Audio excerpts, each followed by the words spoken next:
లావణ్య త్రిపాఠి మరియు దేవ్ మోహన్ నటించిన సతీ లీలావతి చిత్రం డబ్బింగ్ దశలో ఉంది. వరుణ్ తేజ్తో పెళ్లి తర్వాత లావణ్య నటిస్తున్న మొదటి సినిమా ఇది.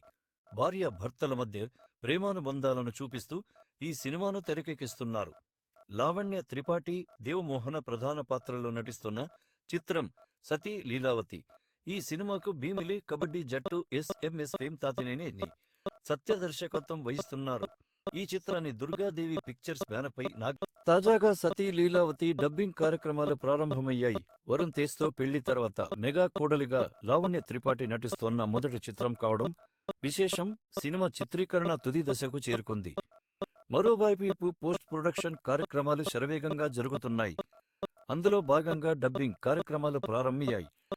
అనుకున్న ప్లానింగ్ ప్రకారం మేకర్స్ సినిమాను శరవేగంగా పూర్తి చేస్తున్నారు. వీలైనంత త్వరగా షూటింగ్ చేసి సమ్మర్ కానుకగా ఈ చిత్రాన్ని రిలీజ్ చేయాలి. ఫీల్ గుడ్ మూవీగా అన్ని వర్గాల ప్రేక్షకుల్ని మెప్పించేలా ఈ చిత్రాన్ని తెరకెక్కిస్తున్నారు. ఈ మూవీకి మిక్కీ జే మేయర్ సంగీతం అందిస్తున్నారు. మొత్తంగా సతీ లీలావతి చిత్రం లావణ్య త్రిపాఠి అభిమానులకు ఒక మంచి వినోదాన్ని అందించడానికి సిద్ధంగా ఉంది. త్వరలోనే థియేటర్లలో విడుదల కానున్న ఈ సినిమాపై అంచనాలు పెరుగుతున్నాయి.